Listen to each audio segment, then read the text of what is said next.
one of my most anticipated appointments and easily one of my favorite was Toem 2. They announced it at the Wholesome Snack earlier this year, late last year, one or the other. Toem 2 is more Toem, and that's all it needs to be. I love everything I got to do in Toem. Anyone who's not familiar with Toem, it's an adventure game. I guess isometric is a fine genre description for it. Yeah. But you roam around, you have a camera, you'll run into people and they're just like, oh man, I've lost my donkey. I don't know where they went. And you go and take a picture of the donkey, bring it back, like, oh, I see where my donkey is. I'm gonna go get him now. The one guy like launches an arrow, like he's like, ha, if you could find where my arrow is, I'll give you a reward. And you roam around the map and you see a guy in a corner who had like an apple sitting on his head and the arrow's just punctured through it. You're like, found it.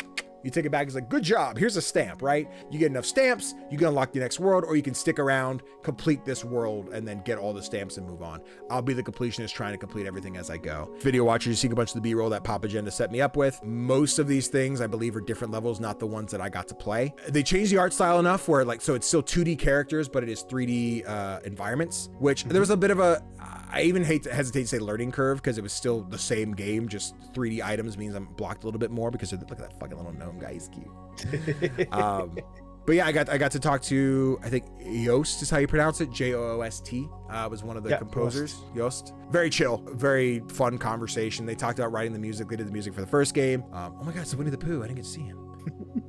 But yeah, there's one level, I don't know why we did that. Not the jar. Sorry, Pooh. Oh, it's jam, so it's not honey. This is cute. Again, this is all stuff that I didn't get to play, so I'm like seeing some things for the first time now. The one level they showed us, right, was it's like one of those Lost Forest from Zelda puzzles where you go through the door and you pick a door. If you went the right way, you continue. If you went the wrong way, you'll start back at the beginning. But the composer mentioned they were working on separate tracks for this, and the way it was going to work is the further you got in the correct path, a new track would kick in, so it would like build on the music as you were going the right way. Okay. Yost did their part, and the other composer, sorry, I don't know the name of the other composer, did their part.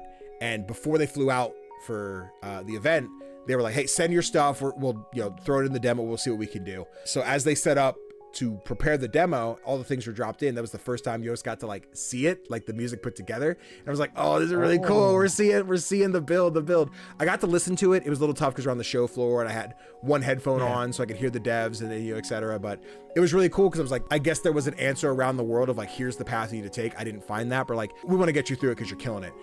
Left, up, right, up, tell me the directions. We get to it. I finish the puzzle, get my stamp. The only other big standout thing for Toem is, if you remember in the first game, there were like little monsters you could find that were invisible to the world. I opened my camera and was looking around for some of like the collectibles, and I found this guy who's invisible, just sitting in the middle of the field. And they both go, oh, you're the first person to find him.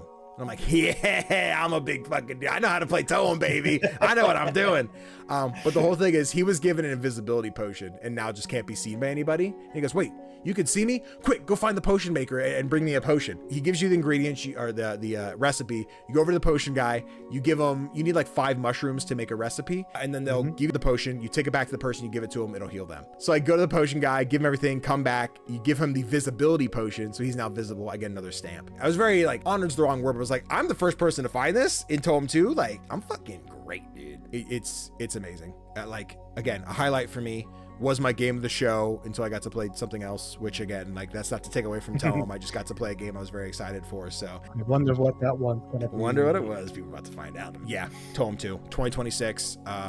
Right now the plan is PC and consoles. I'm gonna fucking house this game. Can't wait for more Toem.